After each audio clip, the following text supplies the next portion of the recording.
몇 년 전 동아일보에 실렸던 칼럼입니다. 세계적인 골퍼였고 또 골프의 제왕이라고 불렸던 그 잭 니클라우스, 골프 레슨을 하면서 나이 80이 다 된 이제 그 어른이 의미 있는 그런 이야기 하나가 소개가 됐습니다. 그분 하는 이야기 가운데 이런 얘기입니다. 프로 골프와 아마추어 골퍼 사이에 기량이라고 하는 건 실제로는 미미하답니다. 샷을 날릴 때 보면 아마추어 골퍼도 아주 잘하는 사람들이 많이 있다는 거예요. 근데 이제 아마추어 골퍼와 프로 골퍼의 차이가 어디냐면, 이 프로 골퍼는 한번 이 골프채를 휘두른 다음에 뭘 잘못했는지, 뭘 잘했는지를 꼭 기억하고 있다가 다음 게임에 나올 때는 반드시 그 부분을 보완하고 수정해서 나온대요. 뿐만 아니라 이제 내일 시합이라면 하루 전에 그 게임할 장소에 가서 탑사를 하고, 그리고 골프장을 전부 이렇게 살펴보면서 이제 머리에 훤하게 필드를 기억하고 이제 밤새도록 그 필드 지형을 기억을 생각을 한다 그럽니다. 그 다음에 이제 그 다음 날 가서 게임을 한다는 거죠. 프로들은요. 근데 아마추어는 혹 이제 잘못되면 뭐 바람이 뭐 너무 세게 불었다든지, 기후가 뭐 비가 왔다든지, 뭐 짠디가 어떻게 됐다든지, 뭐 오늘 뭐 운이 안 따른다든지, 뭐 재수가 없니, 뭐 이런 이제 얘기들을 이렇게 하면서, 그러면서 자기가 뭘 잘못됐는지를 생각하고 수정해서 갈 시간을 놓친다는 거예요. 며칠 만에 또 이제 그 자리에 갈 때는 그 실수가 하나도 보완이 안 되고 하나도 수정이 안 된 상태에서 이제 필드에 나가기 때문에, 이 아마추어 골프들은 기량은 좀 우월한 것 같아도 이제 보완하고 수정할 시간, 기회를 얻지 못하기 때문에, 그래서 며칠 만에 또 한 번씩 일에 나가면 이제 그 실수가 이렇게 반복이 된다는 거죠. 아마 골퍼들은 한번 이렇게 생각해 볼 만한 이제 그런 얘기인 것 같습니다. 현대인들을 가리켜서 쿼터리즘이라고 하는 얘기를 합니다. 쿼터리즘이라고 하는 말은 짧게 생각하고 빠르게 행동한다는 의미로 사용되는 말입니다. 원래 쿼터라고 하는 말이 4분의 1이라는 얘기잖아요. 그러니까 1이래야 완전한 건데 4분의 1만 생각하고 행동하는 거죠. 그래서 예를 들어 책을 볼 때도 이제 전체를 다 이렇게 봐야 되는데 목차를 이렇게 딱 보고 이제 중요한 몇 부분만, 챕터만 꺼내서 이렇게 몇 페이지만 보고 책 한 권 다 봤다, 이렇게 한다는 거죠.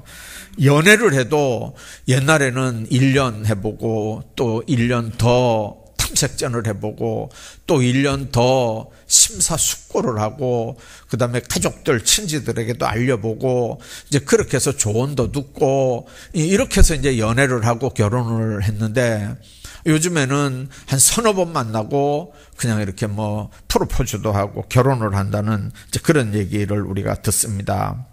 이제 문제는 속전속결입니다. 깊이 생각하지도 못하고 보다 멀리도 생각하지 않는 거죠. 아무리 스피드 시대라고 하지만 이건 결국 현대인의 큰 결점이고 약점일 수밖에 없습니다. 오늘 본문을 중심으로 하나님은 우리 모든 인생이 항상 잊지 말고 기억하며 살아야 되는 게 뭔지를 분명하게 말씀을 해서 오늘 그 부분을 좀 생각을 하고 은혜를 나누려고 합니다. 오늘 본문에 이것을 기억하라, 그렇게 말씀합니다. 이것을 기억하라. 뭘 기억하란 말입니까? 오늘 본문 보면 부자와 가난한 사람 이야기가 나옵니다. 부자는 날마다 향락을 누립니다. 요즘 말로 하면 파티를 열고 흥청거리며 살았습니다. 그런데 거지 나사로는 얻어먹는 처지이기 때문에 부잣집에서 부스러기를 얻어먹으면서 살았습니다. 몸에 상처가 나서 개들이 와서 그 상처를 핥았다고 표현을 합니다. 이렇게 고통스럽게 이제 비참하게 살았던 겁니다. 자, 그런데 그 말씀을 하면서 예수님께서 하시는 말씀이 이것을 생각하라는 거거든요. 뭘 생각하라는 겁니까? 둘 다 때가 돼서 죽었다는 걸 생각하라는 겁니다. 부자도 죽고 가난한 자도 죽습니다. 잘 살아봐도 죽고 못 살아봐도 죽습니다. 불쌍히 여길 수 있는 자리에 있던 사람도 죽고 그 사람에게 긍휼히 여김을 받으며 살던 사람도 때가 되면 죽습니다. 행복해봐야 임시고 고통당해봐도 죽으면 육신의 삶은 끝입니다. 다 죽는다. 이걸 기억하라는 겁니다. 그리고 그 다음은 우리 영혼이 영원히 산다는 걸 기억하라는 거죠. 자, 우리 삶의 현장에서 불쌍히 여기는 마음들이 있습니다. 그 마음, 때로는 성령 하나님께서 우리에게 주시는 마음일 수도 있습니다. 하나님의 마음입니다. 우리 마음 속에 불쌍히 여기는 마음이 끓어오를 때 그걸 소멸하지 말고 하나님 앞에 하는 것처럼 사람들에게 긍휼을 베푸는 삶, 성경은 그런 삶을 우리에게 요구하지만 우리 삶의 현장에서 성령께서 우리에게 긍휼히 여기라고 하는 마음을 줄 때 그 말에 100% 순종하며 긍휼을 베풀며 사는 사람이 이 땅에 과연 있을까요? 하나님은 우리에게 불쌍히 여기며 살아라, 긍휼히 여기며 살아라 그렇게 얘기하지만 그러나 우리 삶은 어떻습니까? 계산에 빠릅니다. 여러 가지 이해 타산을 따집니다. 귀찮은지 안 귀찮은지, 손해가 되는지 덕이 되는지 여러 가지 계산들을 하면서 하나님의 말씀을 받아들입니다. 순종하면 손해가 되고 어려운 일이 생겨도 마음이 밝아지고 하나님 마음에, 우리 마음속에 하나님의 나라가 이루어질 건데, 그리고 그 행복이 하나님 앞에 서는 날까지 영원으로 이루어질 건데, 근데 그거는 이상입니다. 현실은 어떻습니까? 그렇게 우리가 안 하려고 하잖아요. 인간은 육체와 영혼으로 구성되어 있습니다. 육체는 영혼을 담는 그릇입니다. 하나님이 거두려고 하는 열매는 생명이 있는 영혼입니다. 그런데 사람들은 육체는 생각하면서, 육체의 삶은 생각하면서 영혼은 생각하려고 하지 않습니다. 육체는 땅의 걸 원합니다. 그러나 영혼은 하나님의 은혜를 소망합니다. 육체가 만족하다고 영혼도 따라서 만족한 건 아닙니다. 육체가 만족할 때 오히려 영혼은 갈급해서 우는 사람도 봤습니다. 술을 한 잔 마시면서 기분 좋은데, 그런데 술 마시면서 우는 사람도 봤어요. 왜 그렇습니까? 육체는 기분이 좋은데, 그런데 술이 들어가고 그 영혼은, 그 정신은 더 피폐해져 가고, 그러니까 울고 슬퍼하는 거예요. 여러분들, 영혼은 말씀을 먹고 하나님의 사랑을 받을 때 비로소 행복해지는 걸 믿으시기를 바랍니다. 그러므로 예수님께서 말씀합니다. 이것을 기억하라. 오직 긍휼만이 영혼이 사는 길이고 영생의 길이고 행복의 길이고 오늘을 복되게 사는 길이라는 거죠. 이것을 기억하라. 어리석은 부자와 같은 삶을 살지 말고 영혼을 위해서 시간과 물질과 재능을 사용하는 긍휼 있는 삶을 살기를 주의 이름으로 축원합니다. 뿐만 아니라 뭘 기억하란 말입니까? 죽음을 항상 생각해야 합니다. 우리는 인사할 때 안녕하십니까? 하도 안녕 안 하던 민족입니다. 그러니까 밤에 일어나서 아침에 일어나서 안녕하십니까? 그랬습니다. 하도 굶던 민족이라서 아침에 일어나면 식사하셨습니까? 진지 드셨습니까? 그게 우리 인사였습니다. 요즘에는 영어식 생각들이 들어와가지고 뭐 좋은 아침입니다. 뭐 굿모닝 이래 안 하고 좋은 아침입니다. 이렇게 합니다. 근데 수도사들은 중세의 수도사들은 메멘토 모리, 아침에 일어나면 인사가 그랬습니다. 메멘토 모리. 메멘토라는 말은 기억하라는 말입니다. 모리라고 하는 말은 죽음이라고 하는 말입니다. 죽음을 기억하라. 오늘이 네 마지막이 될 수도 있다는 걸 기억하라는 거죠. 항상 죽음을 생각해라. 그게 중세 수도사들의 인사였습니다. 세상 사람들은 아니 왜 한 세상 사는데 좀 기분 좋게 살다가 죽을 땐 죽지 왜 젊을 때 죽음을 생각해야 되느냐? 왜 제한된 인생을 사는데 자꾸 죽는 걸 생각하라고 하느냐? 못마땅하게 얘기합니다. 그러나 여러분들, 그럼에도 불구하고 죽음은 필연적으로 다가오고 하나님은 죽음의 시간을 예고해 주진 않습니다. 왜냐하면 항상 죽음을 준비하며 살라고 하는 뜻입니다. 우리에게 주어진 시간은 영혼을 위해 도모할 수 있는 기회입니다. 에베소 5장 16절에 보면 세월을 아끼라고 그랬습니다. 이 말씀은 시간을 아끼라는 뜻이고 육체의 시간을 영혼을 위해서 쓰라는 의미입니다.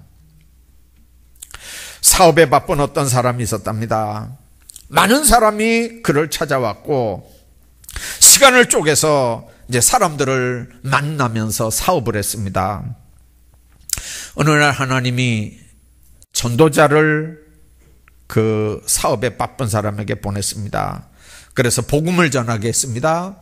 그랬더니 그 전도자를 향해서 그는 이런 얘기를 합니다. 저는 지금 너무 바쁘기 때문에 한가하게 종교 노름할 시간이 없습니다. 나가주시죠. 그래서 쫓겨났습니다. 며칠 있다 어느 날 하나님은 죽음의 사자를 그 사업가에게 보냈습니다. 사자가 나를 따라오너라 그랬습니다. 그때 이 사업가가 판단을 한 거죠. 정신을 차렸습니다. 하나님, 저를 좀 만나 주십시오. 그랬더니 하나님은 나를 만날 수 있는 시간은 이미 다 지나갔네. 내 대신 내가 너에게 전도자를 보내지 않았느냐. 그 전도자는 나 대신 보낸 사람이었어. 네가 거절했잖아. 그러므로 예수를 구주로 영접하고 믿음을 가지고 신앙인으로 산다는 게 죽음을 준비하는 유일한 길입니다. 어떤 사람은 안 죽으려고 몸부림을 칩니다. 말로는 죽고 싶다고 하지만 그 심리적인 표현은 안 죽고 싶다는 얘기거든요. 정말 죽으려고 하는 사람은 조용히 가서 죽습니다. 근데 죽겠다고 자꾸 얘기하는 사람은 관심을 끌겠다는 얘기거든요. 나 안 죽고 싶다는 얘기예요. 두려운 죽음 앞에서 사람의 인격은 아무것도 아닙니다. 무슨 공부를 아무리 많이 해도, 무슨 세상에 권력이 아무리 세도 죽음 앞에 사람의 인격은요, 아무것도 아닙니다. 우리 믿는 사람들은 안 죽으려고 노력하는 사람들이 아니고요, 잘 죽으려고 노력하는 사람들입니다.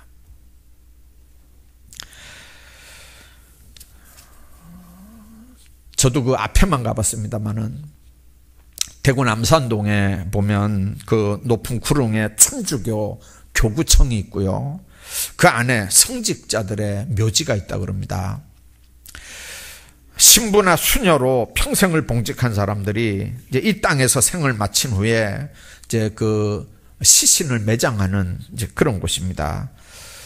그 평생 동안 주님을 위해서 헌신해온 성직자들이니까요. 결혼도 안 하고 이제 그런 사람들 묘소니까 얼마나 거룩하겠습니까? 근데 그 묘소 입구에 라틴어로 된 팻말이 하나 이렇게 있답니다. 호데테 미히 카라스 티비라고 하는 라틴어 단어입니다. 오늘은 내 차례, 내일은 네 차례, 그런 단어입니다. 만약 이 팻말이 일반 공동묘지에 붙어 있었다면 오늘은 내가 시체가 됐기 때문에 네가 나를 매장해 주기 위해서 네가 거기 내 앞에 서 있지만, 그러나 내일은 네가 시체가 돼서 누군가에 의해서 이곳에 매장이 될 거다, 그런 의미입니다. 오늘은 내 차례, 내일은 네 차례. 이 짧은 구절은 우리 모두에게 반드시 적용되는 삶의 원칙입니다. 오늘 성경에 예수님 말씀이 이것을 기억하라 라는 말씀, 여러분들 둘 다 죽었다는 걸 기억하라는 겁니다. 의미 있는 죽음은 축복입니다. 안 죽으려고 노력한다고 안 죽겠습니까? 그렇기 때문에 우리 모두 어떻게 하면 주님 안에서 잘 죽을까 준비하면서 사는 게 축복된 인생인 줄로 믿습니다. 뿐만 아니라 기억하라, 이것을 기억하라. 뭘 기억하란 말입니까? 하나님 앞에 서야 될 때가 온다는 걸 기억하라는 겁니다.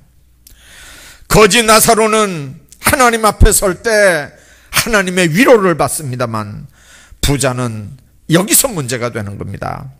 결국 현세에서 어떻게 살았느냐, 현세에서 사람들을 어떻게 대했느냐, 이 땅에서 산 그대로 내세에서도 심판을 받는다는 거죠. 유명한 철학자 임마누엘 칸트가 그런 얘기를 합니다. 지옥이 있느냐 천당이 있느냐, 있다 없다 시비하기 전에 반드시 천당 지옥은 있어야 된다. 왜 있어야 되냐면 모순된 세상에 천당 지옥이 없으면 공의가 살겠느냐. 그래서 철학자의 얘기입니다. 교회에서 얘기하는 천당이 있냐 없냐 따지지도 말라는 거예요. 사회학적으로, 철학적으로 사회가 공평해지려면, 공의가 있고 정의가 세워지려면 천국과 지옥은 무조건 있어야 된다는 거예요.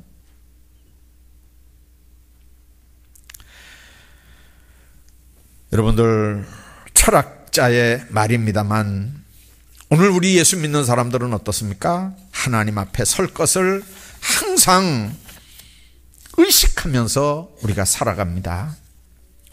본문의 주제가 되는 말씀이 뭡니까? 우리가 그분 앞에 설 때 무엇으로 평가를 받느냐는 거죠. 잘 살고 의롭고 깨끗하고 좋은 일 많이 하고 선한 말, 선한 일 많이 하고 그런 걸로 하나님 나라 들어가는 것도 아니고요. 구원은 그런 거 받는 거 아니지 않습니까? 그런 걸로 믿음으로 받는 거잖아요. 자, 그런데 문제는 기준이, 오늘 본문에 나오는 기준은 뭐냐면 믿음의 사람이라면 분명하게 오로지 하나, 긍휼이 있었느냐 없었느냐는 거죠. 이 부자가 돈을 어떻게 벌었느냐, 어떻게 해서 그 많은 재산을 이루었느냐, 그 얘기는 비유지만 여기엔 없습니다. 부정축제를 했는지, 못할 짓을 해서 돈을 끌어모았는지, 사람의 눈에 눈물을 빼고 돈을 끌어모았는지, 율법을 지켰는지 안 지켰는지, 지금 주님이 그걸 묻는 게 아닙니다. 오로지 긍휼이 없었다는 거예요. 나사로를 불쌍히 여기는 마음이 없었다는 거예요. 여러분들, 성경에 의인은 없나니 하나도 없다 그랬습니다. 주님 앞에 우리가 의로우면 얼마나 의롭고 깨끗하면 우리가 얼마나 깨끗하겠습니까? 문제는 하나님의 긍휼하심을 힘입어야 살 수 있는 게 우리 인생이라는 거죠. 하나님께서 우리를 불쌍히 여기셔야, 그래야 구원받는다는 얘기입니다. 오늘 내가 남을 불쌍히 여겨야 하고, 마태복음 5장에 있는 말씀처럼 긍휼히 여기는 자가 복이 있나니 저희가 긍휼히 여김을 받는다 그랬거든요. 야고보 2장에 보면 긍휼을 행하지 않는 자는 긍휼 없는 심판을 받는다 그랬습니다. 긍휼은 심판을 이기고 자랑한다 그랬거든요. 불쌍히 여기는 마음은 하나님의 마음이고 하나님이 주시는 마음일 수 있다는 걸 생각하시기 바랍니다. 선한 사마리아 사람의 비유 말씀 중에 불안당 만난 사람 이야기가 나옵니다. 예루살렘을 떠나서 왜 여리고로 갔을까요? 하여튼 가다가 강도를 만났습니다. 다 죽게 됐는데 제사장이 그냥 지나갑니다. 레위 사람이 그냥 지나갑니다. 그 사람들은 얼마나 깨끗한 사람들인지, 얼마나 의로운 사람들인지, 얼마나 성실한 사람들인지 성경이 말하지 않습니다. 아마 이유가 있었을 거예요. 부정한 거 만지지 말아야 되는 사람들이고, 그걸 만지면 가서 예를 들면 제사장 집례를 해야 되는데 집례를 못한다든지 틀림없이 이유가 있었겠죠. 네, 주님이 묻는 건 그 사람들이 얼마나 깨끗했냐, 얼마나 의로웠냐, 얼마나 성실했냐, 그걸 묻는 게 아니고 왜 강도 만나 죽어가는 사람 보고 그냥 지나가는 사람이 됐느냐는 거거든요. 왜 얼마든지 긍휼을 베풀 수 있는데 긍휼 베풀지 않고 왜 그냥 지나갔느냐는 거거든요. 여러분들, 윌리엄 버클리 주석가가 그런 얘기를 합니다. 예수의 마음이라고 하는 책에서 이런 얘기를 합니다. 예수님이 생각하는 죄는 오직 하나, 긍휼 없음 뿐임을 여기서 나타낸 거다, 강조한 거다, 그렇게 얘기합니다. 자, 우리 인간들이 생각하는 의라고 하는 건 우리끼리는 대단한 것 같습니다. 그러나 하나님 보실 때 내가 주장하는 의는 그 의로 나를 하나님 앞에 세울 수 있는 뭔가는 되질 않습니다. 그날의 주님은 우리에게 의로우냐 아니냐를 묻는 게 아니고요, 긍휼이 있었느냐 없었느냐를 묻는다는 거거든요. 불쌍히 여기는 마음, 주님이 주신 마음일 수 있다면 오늘 우리가 하나님 안에서 어떤 삶을 살아야 될 것인지를 생각하게 하는 말씀입니다. 오늘 본문에 있는 말씀, 이 부자가 지옥에 떨어졌습니다. 그때 가서 뉘우치는 거죠. 불쌍히 여겨달라는 거예요. 그러나 때는 지나갔습니다. 무슨 말입니까? 긍휼을 베풀 기회가 있었는데 그냥 넘겼다는 뜻입니다. 베풀어야 할 시간에 베풀지 않으면 베풀 수 있는 기회를 놓쳐버린다는 겁니다. 불쌍히 여길 수 있는 시간에 불쌍히 여기지 않으면 불쌍히 여길 기회를 잃어버리게 된다는 겁니다. 어떤 의미에서는 불쌍히 여길 수 있는 사람이 내 앞에 있다는 건 하나님이 내게 주신 기회일 수 있습니다. 이 기회를 놓치면 다시 돌아올 수 없다는 사실을 우리는 기억해야 합니다. 복지 사로 일하는 어떤 분과 어제 그 이야기를 좀 나눌 시간이 있었는데요. 그분이 이런 얘기를 해요. 목사님, 처음에 시작할 땐 그렇게 해서 시작한 건 아닌데 이 복지 파트에서 일을 하다 보니까 너무 회의감이 든다는 거죠. 너무 자괴감이 든다는 거예요. 그 내용이 뭐냐면, 물론 정부에서 재정적인 지원이 나와서 이렇게 베풀긴 하지만, 그러나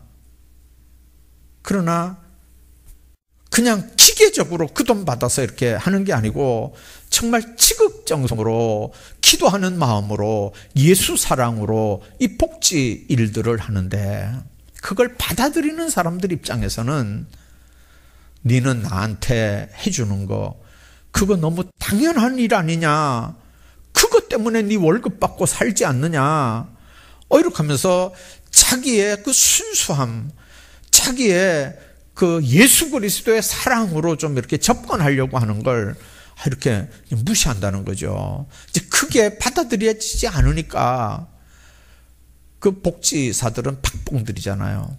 내가 이제 이런 상황에서도 이 일을 내가 계속 해야 되느냐. 이게 이제 요즘에 너무 회의를 느낀대요. 그래서 그 일을 해야 될지 말아야 될지 아마 고민을 지금 하고 있다는 얘기를 합니다. 여러분들 한번 생각해 보십시오. 지금 밥 먹고 다 살잖아요. 아무리 어려워도 밥은 다 먹고 살잖아요. 지금 이게 체계가 얼마나 잘 돼 있는지요. 제도가 얼마나 잘 돼 있는지요. 연결해주면 밥은 다 먹고 살아요. 문제는 사랑에 굶주리는 거잖아요. 영혼이 갈급한 거잖아요. 우리가 긍휼을 베풀 때 여러분들, 쌀을 갖다 주면 그 영혼이 살겠습니까? 돈을 갖다 주면 그 영혼이 살겠습니까? 지금 우리가 베풀어야 되는 긍휼이 뭘까요?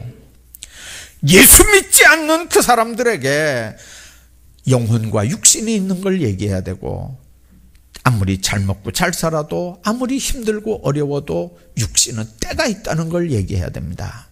그 영혼은 예수 믿고 구원받으면 영생하지만, 그러나 그 영혼이 예수 믿지 않고 불신이면 영혼이 지옥에서 불구덩이 산다는 사실을 듣거나 말거나 믿거나 말거나 받아들이거나 말거나 우리는 전달해야 됩니다. 긍휼히 여긴다는 말은요, 죽어가는 그 영혼을 보고 그 영혼을 보면서 긍휼히 여기는 마음이 우리에게 있어야 합니다. 아까 얘기했잖아요. 밥 못 먹어서 불쌍히 여기는 시대는 지금 대한민국은 이제 대충 지나갔어요. 그런 사람 잘 없잖아요. 어지간한 이렇게 혜택 받으면서도 감사한 줄 모르는 게 오히려 병인 그런 이상한 사회에 우리가 살고 있는 거예요. 다 먹고 살만해요. 그러나 진짜 문제는 사랑에 굶주려 있고 사랑에 목말려 있다는 거예요. 우리가 예수의 사랑 증거하면서 정말 그들에게 위로하는, 긍휼을 베푸는 그런 삶이 우리에게 얼마나 필요한 건가 하는 걸 생각할 수 있기를 바랍니다. 그래서 주님은 오늘 말씀하거든요. 이것을 기억해라. 영혼을 항상 생각하란 말입니다. 죽음을 항상 생각하란 말입니다. 하나님 앞에 설 때를 항상 생각하란 말입니다. 죽어가는 영혼을 위해서 긍휼 베푸는 일, 빵 주는 일만 긍휼 베푸는 일은 아닙니다. 영원히 살 수 있는 생명의 말씀, 구원의 복음을 증거하는 일이 긍휼을 베푸는 일이고, 나중에 주님 앞에 섰을 때 빵 안 준다고 심판받는 게 아니고요, 그 영혼을 사랑하는 긍휼 없음 때문에 심판받는다고 하는 걸 우리가 기억해야 합니다. 어리석은 부자와 같은 삶 살지 말고 영혼을 위해서 하나님 앞에 설 때를 항상 생각하면서 예수 그리스도의 사랑으로 굶주린 많은 사람들에게 긍휼을 베풀며 사는 하나님의 사람들 다 되시기를 주의 이름으로 축복합니다.